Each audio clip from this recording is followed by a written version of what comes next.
Good morning, ladies and gentlemen. We are going to get started with Chapter 9. Now, you should have finished your Chapter 8 summary, check, and reflect, and hopefully that made sense and you were able to see all your answers, and you hopefully did really well on that. That's my hope.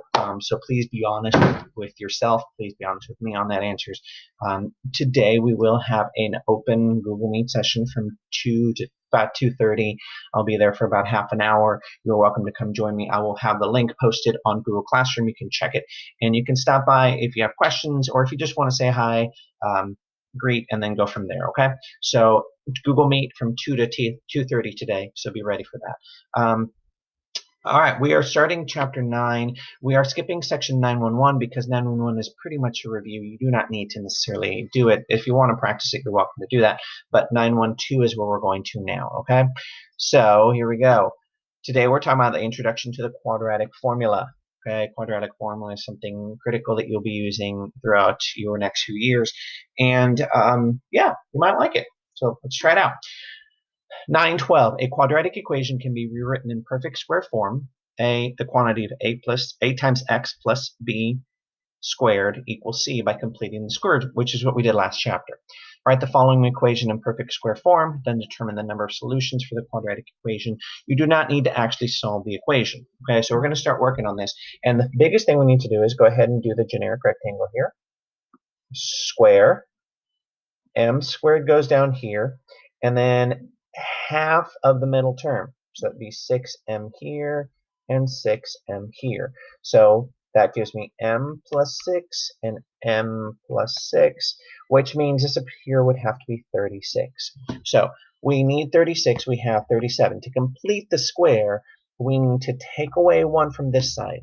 But whatever we take away from one side, we need to take away from the other side, so it'd be negative 1 from over that on that other side here. So we end up with m plus 6, quantity of m plus 6 squared equals negative 1. And that is perfect square form. Now we need to find the solutions. Do you remember how to find the solutions? Well, if you remember right, we should do a square root on both sides. Now, as soon as we do that, we run into a problem, right? What problem? Right here. We cannot find the square root of a negative number. Therefore, there are no solutions. Okay, now that doesn't necessarily mean that there isn't an x-intercept. Well, there is an x-intercept. Doesn't mean it's not a parabola. It just means that we don't have it graphed. We don't have the answers there. Okay. All right.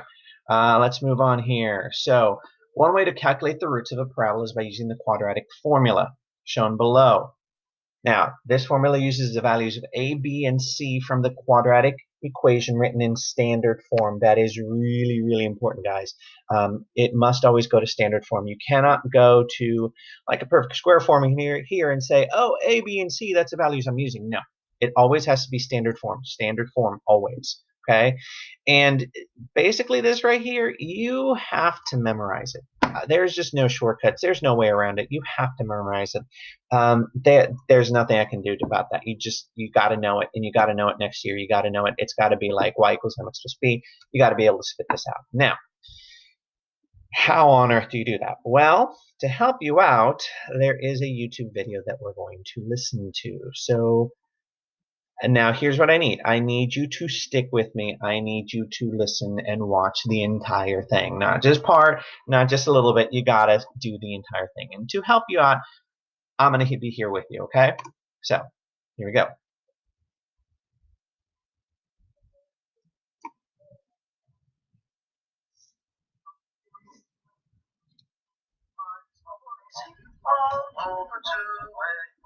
Well, volume was low, but here we go again.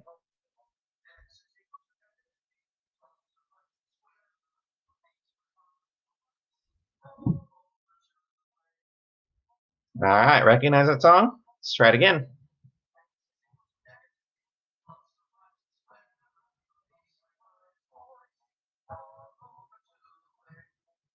One last time, nice and loud.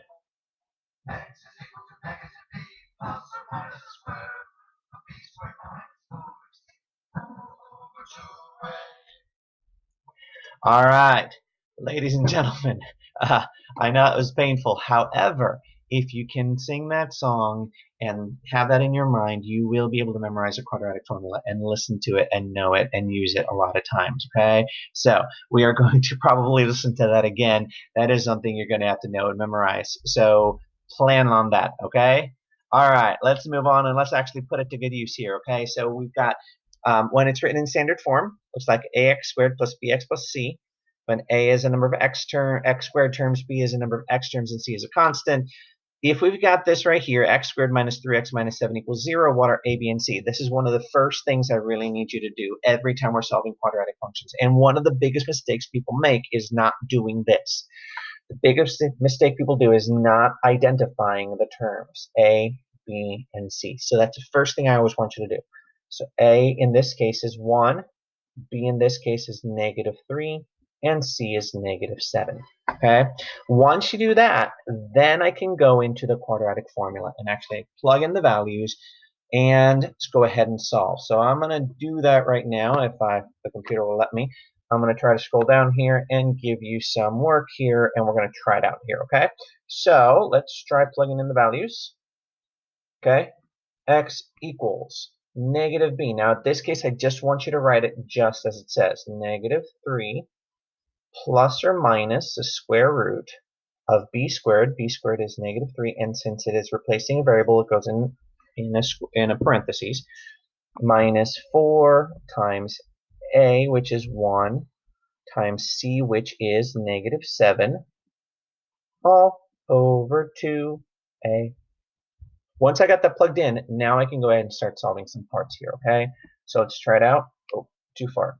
Okay, so the opposite of -3 is 3 plus or minus the square root of -3 in parentheses squared, which would be 9, minus 4 times 1 times -7. 4 times 1 is 4, times -7 would be -28, so minus -28, okay? All over 2. Next, okay? 3 plus or minus the square root of minus negative becomes positive, so that would be 37 all over 2.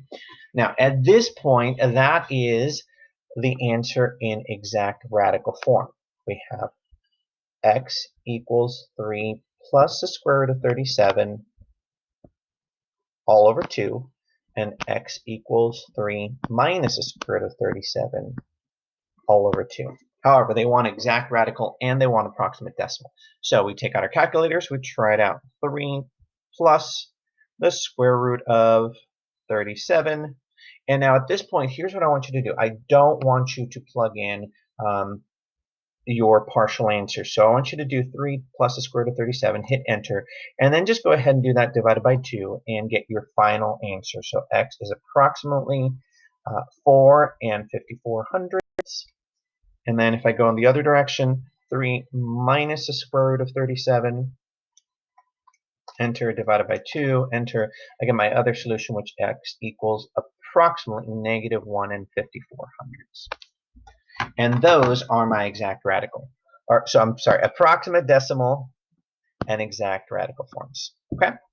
All right, that is a quadratic formula. And so what you're going to do is you're going to practice that. You need to memorize that.